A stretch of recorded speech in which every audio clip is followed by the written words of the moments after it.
Bhagavaram Samma Sambuddho Smagato Ayena Bhagavata Dhammo Supatipanno Yasa Bhagavato Savaka Sangho Dhammayan Bhagavatam Sadhaman Sasangan Ime Sakare Yadava Arupite Abhikuchayama Sadhuno Bante Bhagava Sunjira Varini Buddhopi Ajima Janata Nukam Brahmanasa Ime Sakare Dukata Panaka Prabhude Patitanatu Amma Gandhi Garata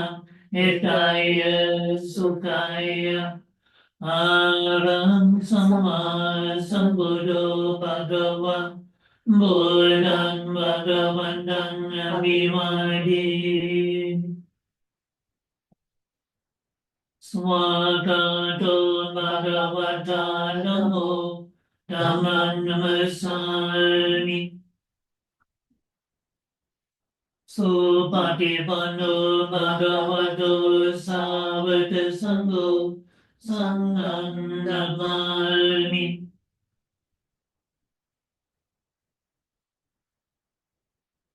Mayam Buddhasa Bhagavato Bhagavaganamakarandaro Masti Namo Tassa Bhagavato Arahato Samma Sambuddhassa Namo Tassa Bhagavato Arahato Samma Sambuddhassa Namo Tassa Bhagavato Arahato Samma Sambuddhassa.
Oh, very good. Very nice to see you all again. So please now, everyone here, everyone online, sit up well, good posture, straight back, body and mind alert.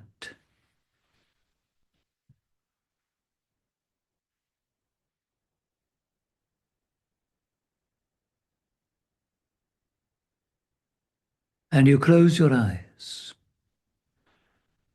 And as you close your eyes, you leave behind all that you've been doing. You give up all your thoughts and aspirations for the future. And you try to settle your mind here and now.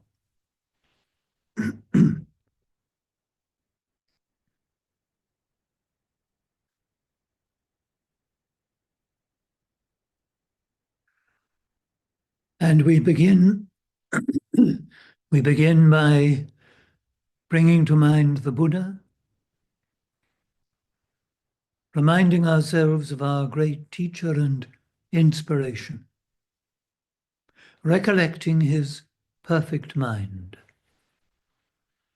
a mind that was quite clear of any kind of defilement, any form of corruption, and even far away, far distant from any of that.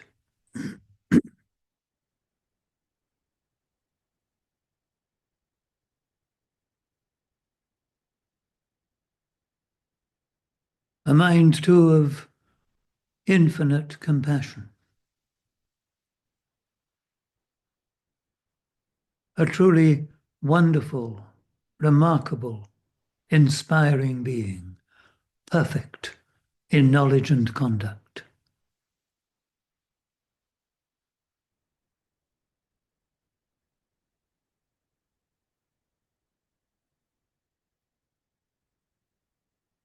Now, when you recollect the Buddha, when you happen to see a Buddha Rupa, when anything reminds you of the Buddha, remember your potential too, to develop and even to perfect your own mind, to cleanse your mind too of all greed, hatred, and delusion. Be inspired.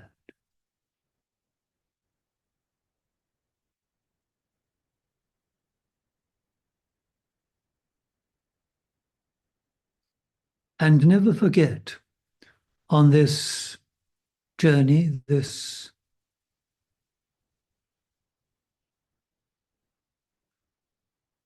way that we have to follow, to have loving kindness, metta, for yourself. And don't be shy about this, but try to be a good friend to yourself, kind to yourself, caring of yourself.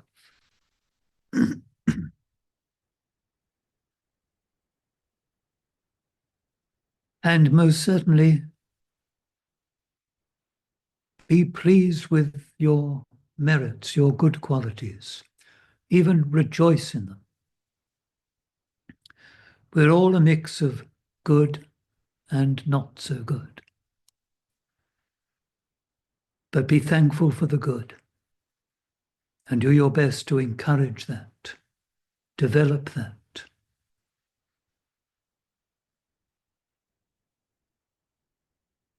Be pleased with that.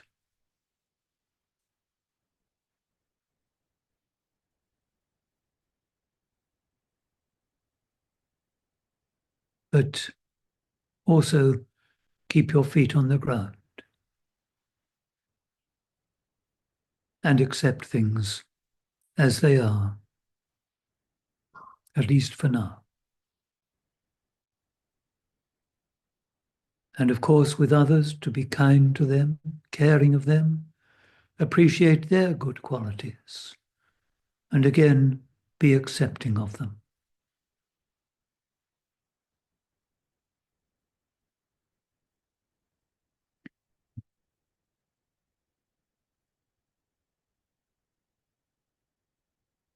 And then, next, remind yourselves of the nature of this human condition, that we are all of us getting older. We are that much older than when we last met. There's no stopping this. Life hath but one direction, and time's its only measure. And at any time we can become unwell, catch something go wrong within us, within our body, meet with an accident.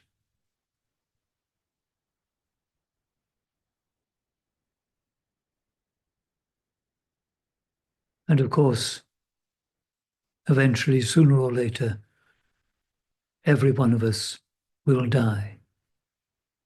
All that lives must die.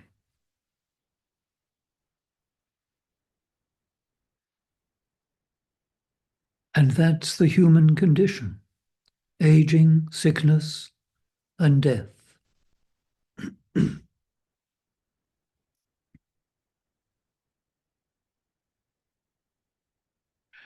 So, what about our minds? What about our attitude to things? What about our understanding of the nature of things? So let's do something about that. We can't change or do anything to stop aging. We're always going to be vulnerable to illness, and we're most certainly going to die. But our minds, we can do something about.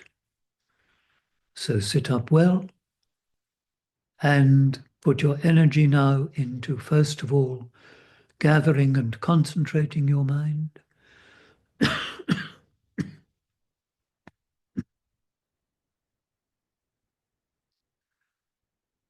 and directing your concentrated mind first to your body. Become mindful and aware of your physical presence, your body.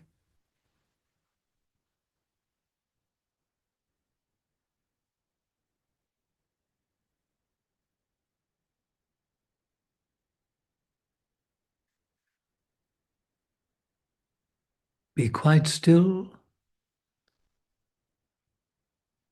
and notice that however still you are, your breath, the movement of your breath is always there.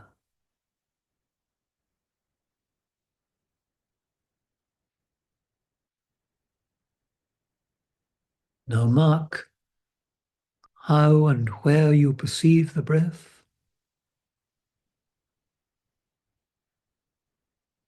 and do your best now to keep your attention just there, just on that, at that one place.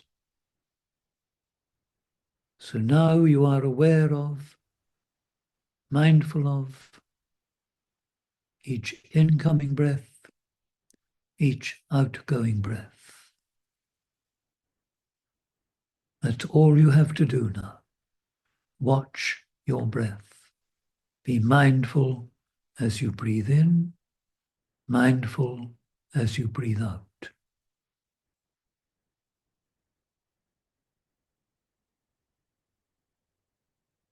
Remember to be vigilant. And when your mind wanders, notice and watch what your mind is doing.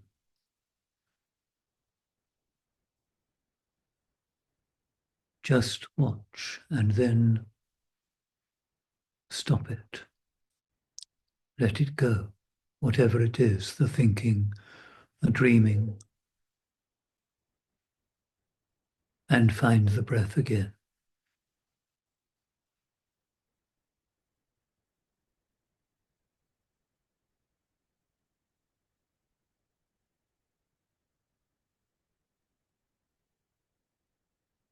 And again, keep your mind just there, nicely balanced,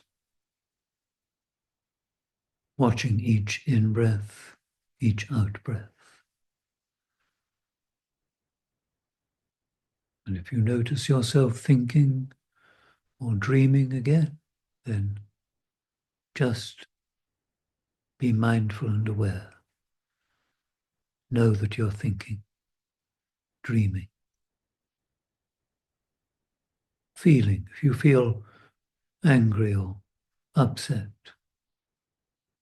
or if there's some ache or pain, another feeling, a bodily feeling, stop it, let it go, find the breath again.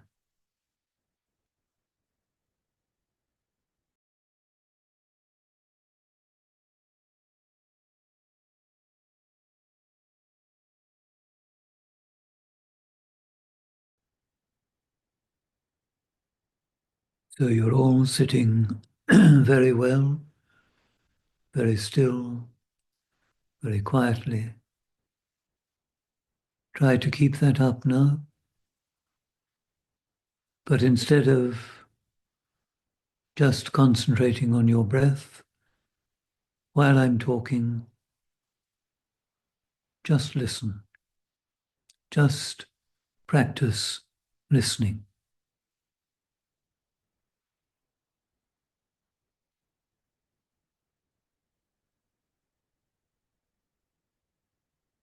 So first of all, I just want to draw attention to how unpredictable life is. How for many people, life can be quite normal, quite the usual thing happening. And then suddenly something catastrophic changes everything for them. There are so many examples, and it's probably happened to most of us. Everything seemed all right. We were quite happy. And then something happened. An accident, news of some disaster, a friend dead. This is life. And these things, when they happen like this, so suddenly, are important messengers. They remind us of the unpredictability of our existence. We never know. We never really know from one minute to the next what is going to happen. We think we do, and we make plans, and we make assumptions. But actually, all of that can be changed and our whole lives turned around in a moment, in a flash. And so it has been for many people, groups of people, people caught in tsunamis, people shipwrecked, people on aeroplanes that suddenly crash. It happens. And we ought really to contemplate this, remind ourselves of this, so that we value what we have and the opportunities that we have. And that when the unpredictable, unexpected, something or other happens, we can take it in our stride and deal with it. Because this is life. On the one hand, it's a very uncomfortable aspect of life, sometimes a very distressing aspect of life. But on the other, it can be quite exciting. It can remind us that our life, our journey through our life, and even our practice as Buddhists is quite remarkable. I mean, as you practice Buddhism, as you practice meditation, you begin to wake up to things that you hadn't seen or really understood or noticed before.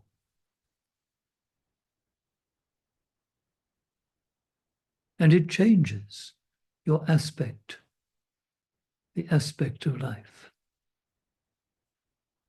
It changes your relationship to things. And really and truly, that is its purpose, to make changes, to wake us up, to enable us to see and understand things that, although in front of our nose all the time, we don't get. That unpredictability of life is a problem for all of us. A problem because of our attachment to things as we think they should be, as we assume they are.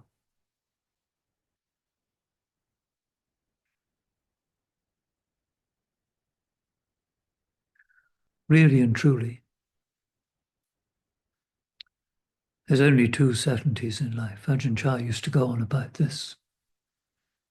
One of them is that almost everything except one thing, is uncertain. And the other, the great certainty that we all live with, is that we will die. That's going to happen. And I know people don't want to think about it very much, talk about it, hear about it. But we do need to remember it. It changes the way we value our life if we recognize that at almost any moment, that could be it. And of course, that's what happens to many people. Suddenly, it happens.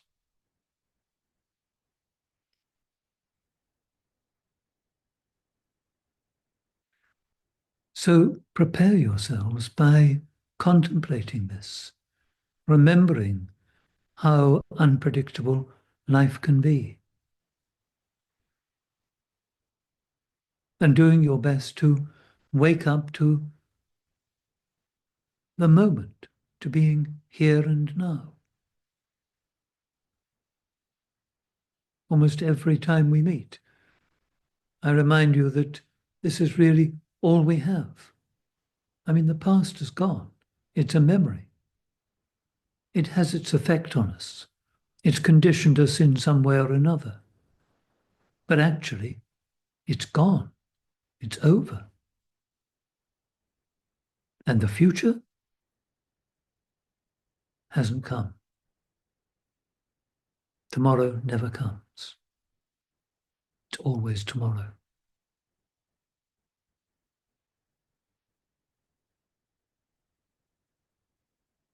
And we need to wake up to this, to live each moment as well as we possibly can, and as skillfully as we can, and with kindness. The most important time for any of us is now, just as the most important thing to be doing is what we do now, because we may never have another time nor an opportunity to do anything else ever again. And the most important person in front of us, the most important person is the person in front of us.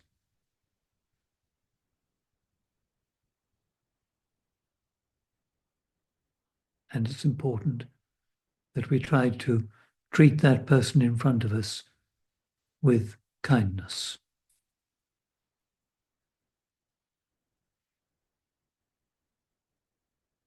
So think on this, contemplate this, the unpredictable nature of our existence, and that all we ever have is really now.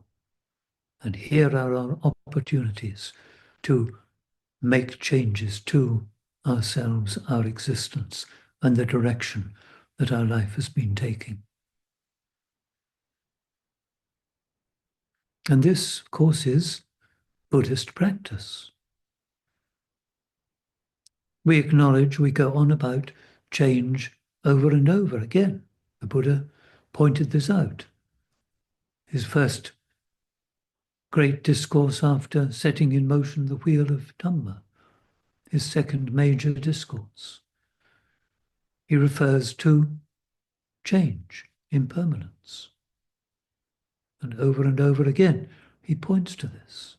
It's one of the first things you see when you practice meditation, when you really start observing yourself. that everything is changing. Nothing stays the same. And equally, of course, we can change things, make changes. And what we're trying to do is to change our minds, to change the way that we relate to things and think of things. And how do we do that? By seeing them for what they really are. While we think of them as real, they can be desirable or they can be a threat. We can want them or we can reject them. We love them or hate them. That's how we go on. And yet none of those things, people or whatever, objects, moments in time,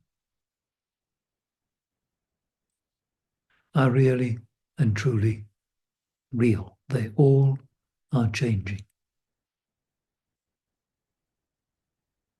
And what we value now, what we desire now,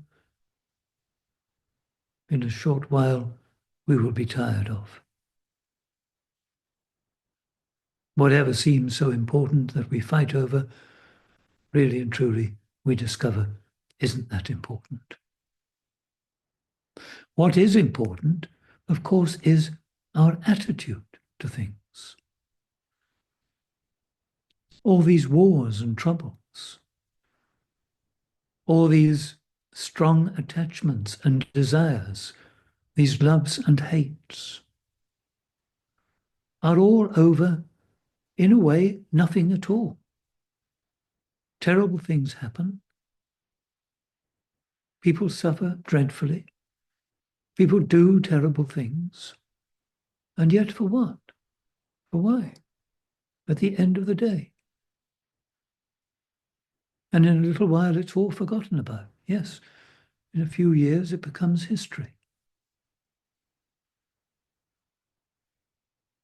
And people have suffered dreadfully, really, for very little. Ultimately, for nothing at all.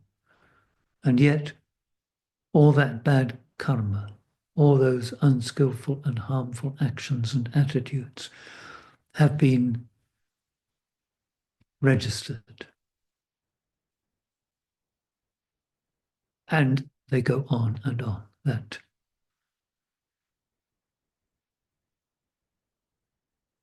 those poisons of greed and hatred continue to ferment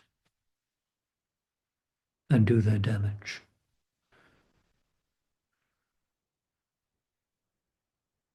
And the only way, really and truly, is to stop it all. To see things for what they are and stop it.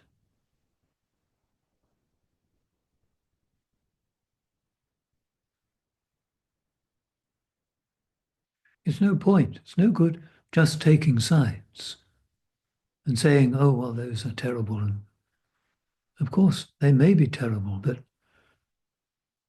when you look at it objectively, both sides are pretty terrible in what they get up to.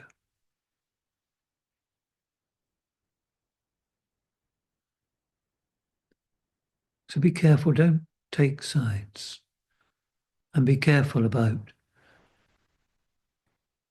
being angry and hating, and stop it just when it arises in your mind. Say to yourself, stop it. It's ridiculous. It really is. And it does so much harm, so much damage, and damage to you too.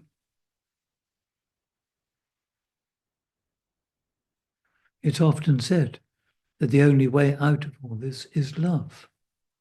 The great antidote to hatred and anger and aversion is love.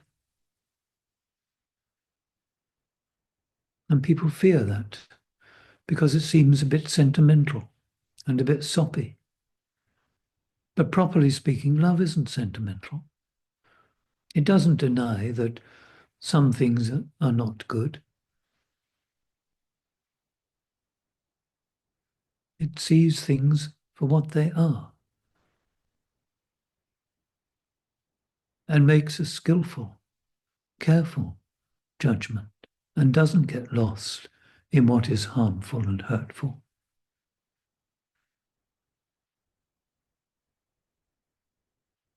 So care for your minds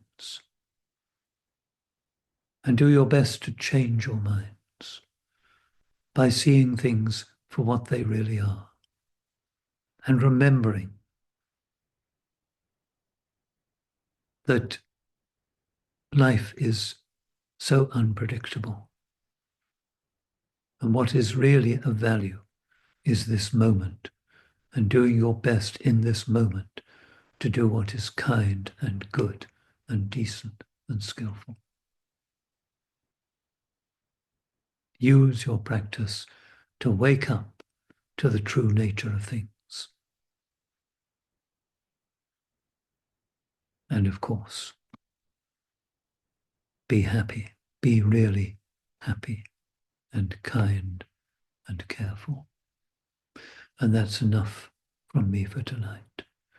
So we'll sit for just another moment or two, and in these closing moments, as usual, focus your minds on metta, on loving kindness.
May you and all beings be well and happy.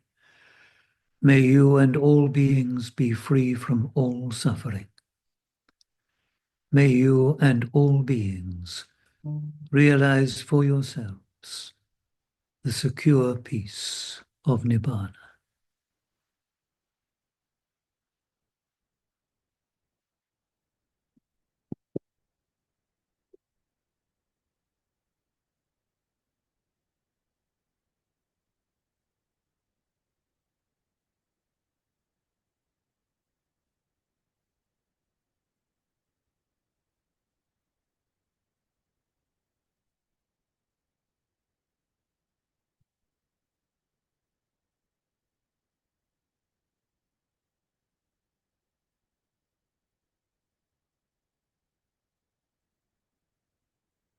Arahan Samma Sambuddho Bhagavan Buddhan Bhagavantang Abhivade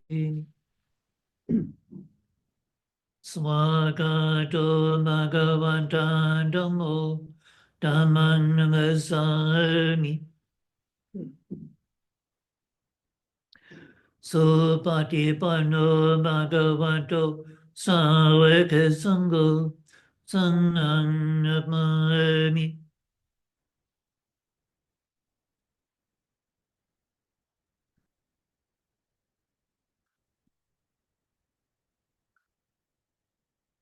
So thank you all very much for coming. Very good to see you all. Have a good weekend, and I hope we meet again soon.